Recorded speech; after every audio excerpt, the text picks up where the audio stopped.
Hi guys, and welcome to another video. And this video is going to be a little bit about protection work, and then I'm going to sort of just do a demonstration about how I hold a lead, because I've seen people in real life, I've seen videos, I've seen photos of people looking a little bit unnatural trying to do protection work holding the lead, and I think it's day one. And not so much the people that are just getting into the industry, maybe they haven't been shown how to do it, which is why I'm going to do it. But I've also seen people with NASDU certificates, NASDU team certificates, trying to hold a lead and just looking very unnatural, not doing it the way that...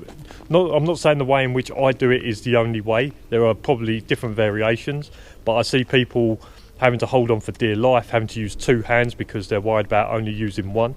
So after I show the protection video, I'll do a quick demonstration of how I hold the lead and why I do it that way. But first we'll go over to the protection. This was filmed a couple of weeks ago at training. There are some stuff that goes wrong with it. I will bleep out me giving my thoughts on what I felt like his performance was.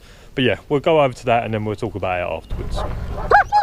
Scoot on, Hannah! Stay there! Do not approach the dog! Stand still! Stand still! Stand still! Don't approach the dog! Watch him, Coop.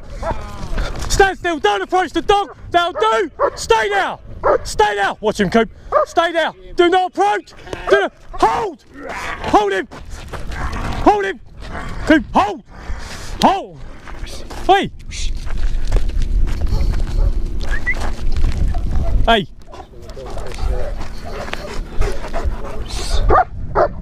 Good on, Handler! Hold! Hold him, Coop! Hold! Good boy! Good boy! What the f***? Good boy! Oh, that'll do. Help! Coop, help! What's that? Is that it? Yeah. It's pretty shit. I thought that was pretty shit. No, it's big. Okay. That's the main thing. You can have another go if you want. Oh, if I can. If I can. So you can if you want. Yeah. Shoot on, Hannah! Shoot on, Hannah! Stand still! Do not approach the dog! Hold! Hold him! Hold him! Hold him! Hold him! Hold! Cooper! Ouch! Good lad. Come on in. Good boy. Hill. Coop. Oh. Shoot on, Handler. Hold! Hold him! Good boy. Yes. Well done. Okay, Coop. That'll do. Leave. Come on in. So as you can see from that, the general part of it was very good. Definitely the first part was very good. He done his normal identifying of the threat. So you see at the start of the video, he identified the threat very quickly. He kind of knew what was about to happen. And then of course I shout security dog and handler, and he kicks off the way he normally does. That part's very good. The part which wasn't very good was the actual hold. So the first time I send him into hold, he kind of misses.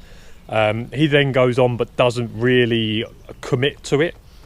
But then for some strange reason he just comes off and starts having a sniff around. Now we kind of put that down to him being a training situation and him kind of knowing the trainer and not seeing the trainer as much as a threat. He knows that trainer is not really going to hurt him. It's all kind of training, but it's very weird that he would just decide.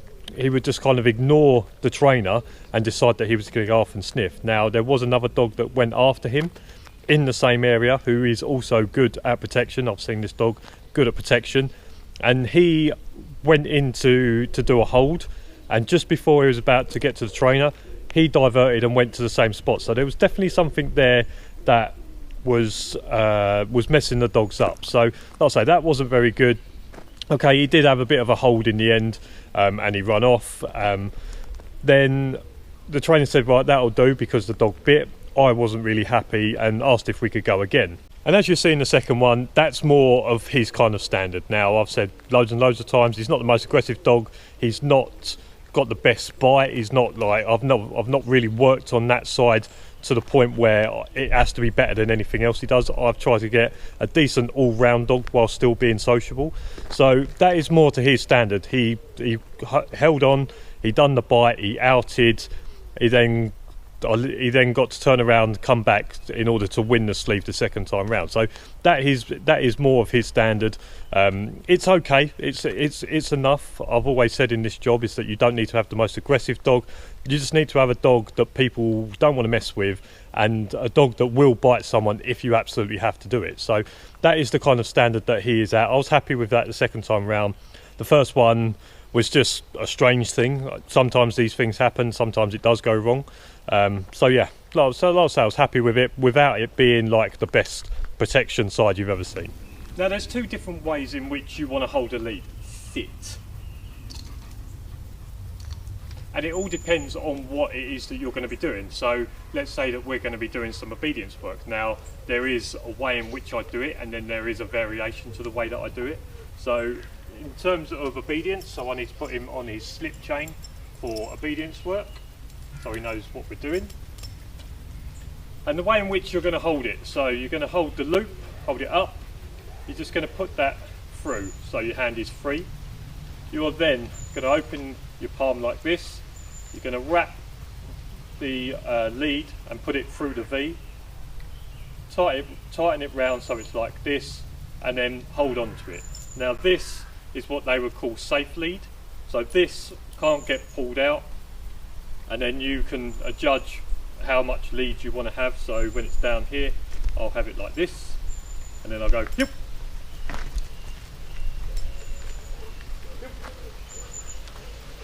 So basically all you're doing is you're wrapping it around your thumb, putting it through, so there's two parts of the lead through your palm, and then you're holding on. Like I say, that won't get pulled out, that is safe lead, and that's what I would use for obedience. Now, when we're doing protection work, or sometimes when I'm patrolling and I let the dog have end of the lead, I'll need to put him on his patrol collar, which is obviously his working collar. Now this one is different. So this one, for protection, hey, sit. So this one is different. So again, you're going to hold it up like this, you're going to put your hand through. Now this time, whilst your hand is up, you're going to pull so that the lead is going straight up, and then you're going to wrap it through round that way, and then you're going to hold on to this. If you have a ring, I would suggest putting it here so it doesn't pinch you. So again, putting your hand through, you're going to hold it up to the sky, put it through there so it's tight, and then you're going to hold on to this. Now this will not get pulled out. I done this with my neighbour the other day, and I switched dogs with him. So I took his dog, he took my dog, and I said, look, this is how you want to hold it, because if he pulls you, you're more likely to get pulled over than it is to come out of your hand. So in order to do that, so you'd use this for protection work. So if when he's doing the lead, Children Hannah! Children Hannah! Children Hannah! Where are you? Children Hannah! Right up. Good. 6. Good boy, well done, that was good. So even when he hits the end of the lead, like so, you can still hold him. This is a powerful position to have your arm in, and this is why this hold is good, is that you can hold it up and you can hold this position. Now if you want,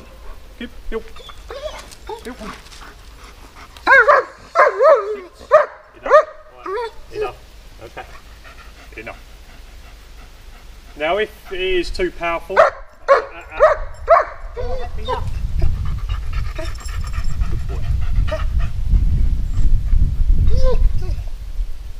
now if you are having trouble trying to hold the dog with one hand, whilst you have that there, you just need to wrap that one in front of it, and now you'll have both hands. And a stance that you will want, is here one, down, down, down. So a good stance in order to do that, so you've got your lead and you've got it through there, you've got that hand in front, left leg in front, distributing your weight so that you can plant yourself. Therefore, I'm not going to do it because he'll start kicking off again, but if he is forwards, you can use this action and also putting your pressure on that leg in order to counterbalance yourself and be able to hold it there.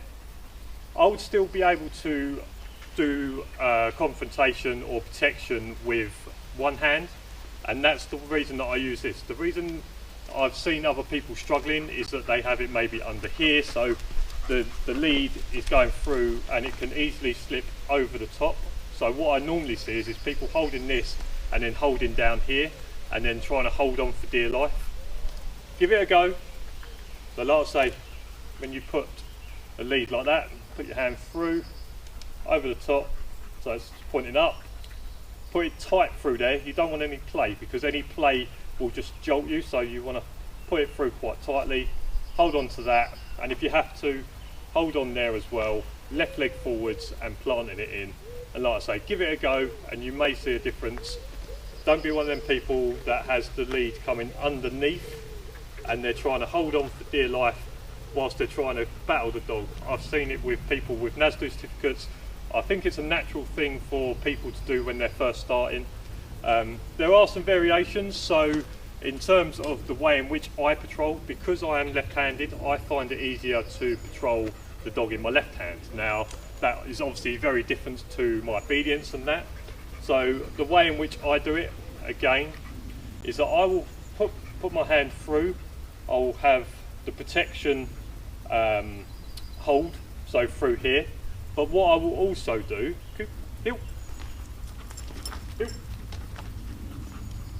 but what I will also do, what I will also do is, whilst that protection hold is through there, I will then cut down through here, wrap it around my thumb.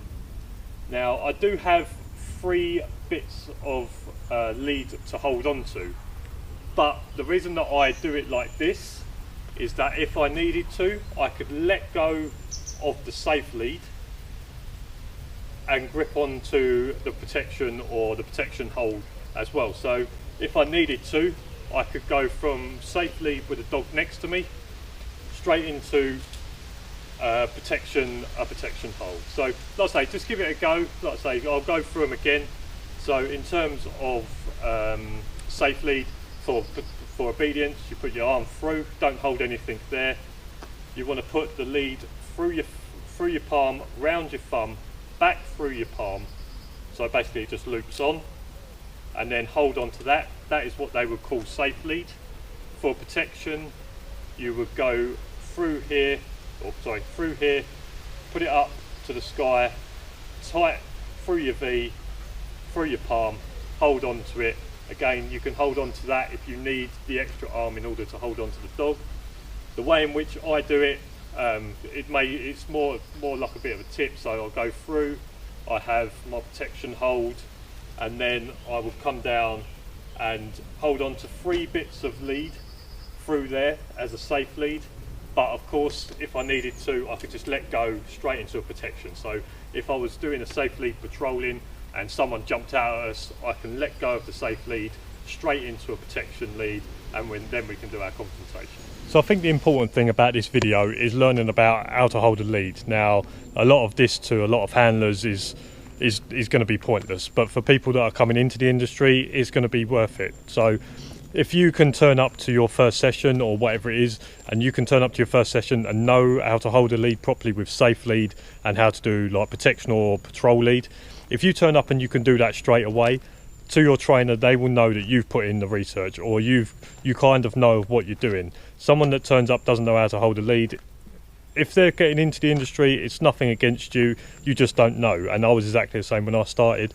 So yeah, like I say, most of this is all about how to hold a lead properly. Showed you a bit of protection work. Stuff does go wrong in protection work, especially at training and that, when the dogs are doing training, but it's with someone that they know. So sometimes things can go wrong where they just relax, but you need to be able to get them back into it. So yeah, if you like this video, make sure you give it a thumbs up, subscribe down below for loads more videos. And as for now, I'll see you again next week. Cheers for watching. See you later.